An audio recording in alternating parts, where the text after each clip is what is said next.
Covering a lot of ground. One of the things I love about Tears for Fears, I feel like there isn't something that you can't at least attempt to try and make your own. How did you end up with the songs that you ended up from, and what was the overarching experience if it wasn't in a room with a bunch of new songwriters? Was it just a focused writing session between the two of you? Like, how did it happen? Well, that was varied. I mean, we finished those writing sessions, and like I said, we sat down to try and forge a path forward. And so what we initially did was go back over the songs we already had and the things that we had written, and realized that there were some there that we definitely wanted to use, whether the recordings were right or not, and most of them weren't completely right, and we changed those to a certain degree to bring them up to date with the new material we were thinking of recording. So we had 5 songs, and the key then was to go and find the other however many, I mean, it ended up being another 5, that made the album a complete journey. So for us, I think choosing them, I mean, it's not till the end of an album that you realize when you put it together that you have everything you need. Yeah. When you're there and you hope you have everything. Well, exactly. You hope you have everything, but you don't know until you're done. Yeah. Because you want to get to the end of an album, have that feeling of completion. Wow. Yeah, we did and done. And that's you've got 2 people to satisfy in that demand. And I think one of the things about any band, pulling it away from this kind of micro focus of Tears for Fears and the challenge and triumph you've been through, any collaborative or artistic experience or relationship is going to go through the disconnection, the dysfunction. It's part of it. How challenging was it for the 2 of you to come together, not with anyone else around? I feel like equal voices were being heard, and it wasn't, as it had been in the past, according to some reports, interviews, more you in this case, or more you over here doing this thing, and a separation occurs. We have worked in teams before, Kurt and I. I mean, obviously, we started off the 2 of us. We worked in a team to make songs from the big chair. There were 5 very important people for that record: the engineer, producer Chris Hughes, Ian Stanley, keyboard player and co-writer. That has been successful, extremely successful. But there are moments in our career and in our lives where we are best left just the 2 of us. And we sat down and decided, again, how do we finish this album? And we ended up doing that sort of one writing session in my house in Los Angeles, beginning of 2020.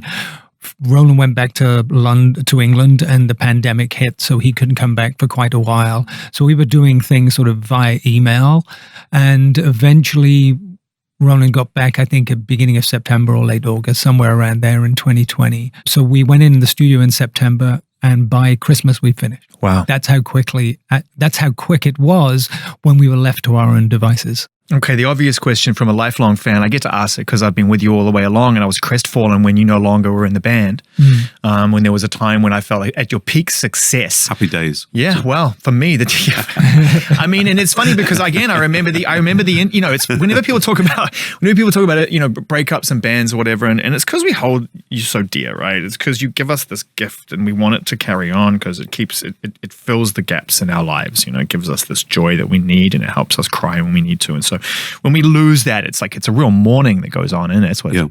And so when that happened, I couldn't understand how a band finishes making a record themselves, which is what every band aspires to achieve, is to be able to do that, have it be as successful as it was, and then decide that this is no longer tenable. So I never got to the point of how that happened. And now that you're both in front of me and seeming so united, it's just fascinating to me why that would have happened. Well, the way we explain it is... it was natural, I think. You're seeing 4 guys who were incredibly successful, who had grown up together, joined at the hip. But there's something that happens psychologically, I think, when you get to around the age of 28, 28 and a half, 29. We call it the Saturn return. In astrology, something had to shift, something had to change. We'd done the 10 years together, and we were in bands from the age of 14. So that was at that point in time half our lives. Yeah, and so there is a natural thing. I mean, the acrimony. I mean, that's all a little bit that's childish. But then it happened with the Beatles as well, exactly the same thing. Well, see, the Beatles thing is fascinating though, because I take your point with Saturn's Return because I've been through it. No. Twice. We've done twice. Yeah, two I think rings. I think I might have done twice No, now you as well. haven't. No, I must you're be not old close. enough. I must be close. I'm not too far away. But I definitely, I remember very clearly what I was going through at the time that it hit me and what I was listening to. I found my album, I found my band, thank God, and that really helped me. But you know, I think about that Beatles experience and what was going on there as well. See, my theory is that McCartney was just on this creative tear. Yeah, incredible. Like creative tear. And he was writing these songs that have become like these timeless classics, and everyone else is reading the sports pages in the Daily Telegraph. And it's almost like, and you got John who's in love. He's like, I'm too busy being in love. Yeah. And George is like, I want to be John. And Paul's like, I want John.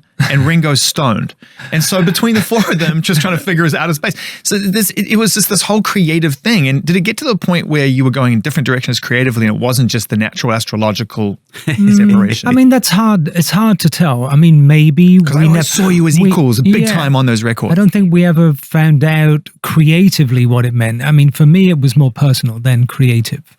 And I felt that it was time for us, or certainly for me, to try and find out who I was as an individual. See, this is the problem when you're in a band, you know, in our case, a duo, but, you know, any band, you are that guy. Yep. You're that guy from Tears for Fears, you know, and then, and when you've been doing it for us, just the two of us for the amount of time we had since we were 14, you are connected at the hip, and you really, at that age, need to go out and find who you are. You get the anonymity that you crave. I mean, I remember all the hysteria in the 80s, and it's like, hysteria it's manufactured and it comes from distance and space. You know, I am the sacred object, you must not touch me. Okay.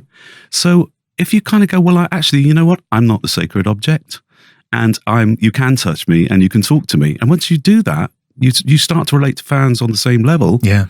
Then all the hysteria goes away. And then there's a hugely important, a far more important connection to people than this kind of fake stuff. Yeah. So, I mean, I don't really care, you know.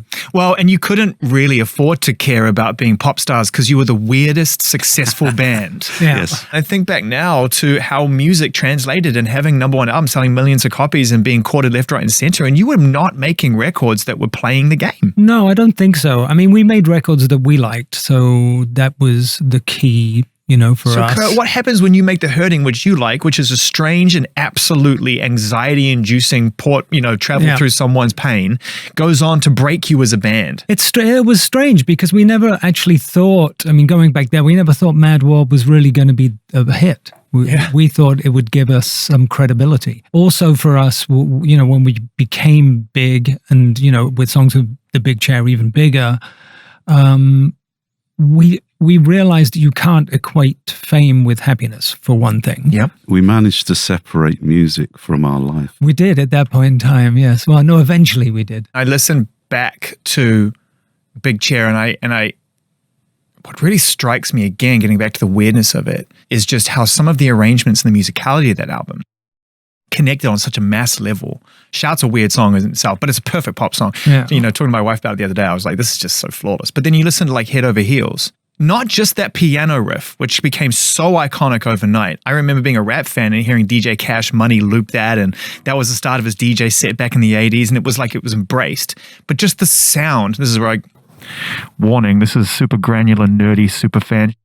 But just the sound of the piano, it became something that was iconic within your sound and within your catalog. And looking back on that now, can you just tell us a story about making Head Over Heels? Because it's really one of those moments. Because we were making sort of quite advanced electronic music, this pop song came along, and it was like, well, what do we do with it? Yeah. We haven't got a clue. So we were struggling. We had the bass part, which sounded great. You know, it's one of those songs which we didn't really particularly like.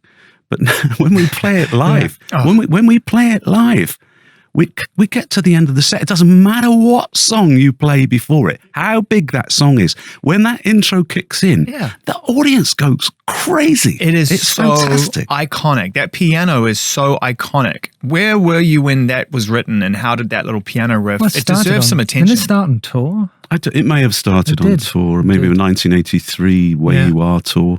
Well, I mean, I think especially with Head Over Heels, strangely, and we didn't we weren't big fans of the song to start with because, I don't know, it seemed too simplistic to us because it really is just a simple love song. Yeah. I mean, that's what it is. And in general, that's not what we gravitate towards, as you could probably guess. You two are writers.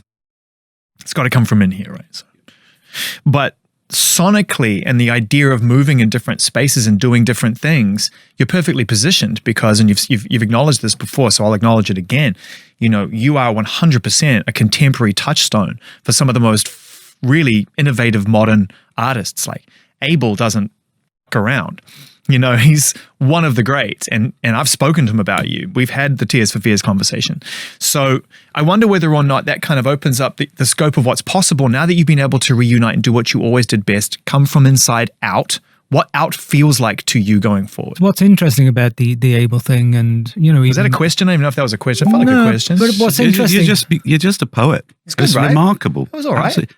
Yeah, it's incredible. It's all right. I mean, the interesting thing about the Abel thing, and you know, going on from there, Kanye or Drake, whomever may sample our stuff. Do you see what he just did? Oh, check it out! Yeah, that was so good! That was the greatest flex of all time! I'm so sorry, but there's no f***ing way I'm letting you get away with that. That was like, whether it's the Abel thing or it's the Kanye or the Drake thing. That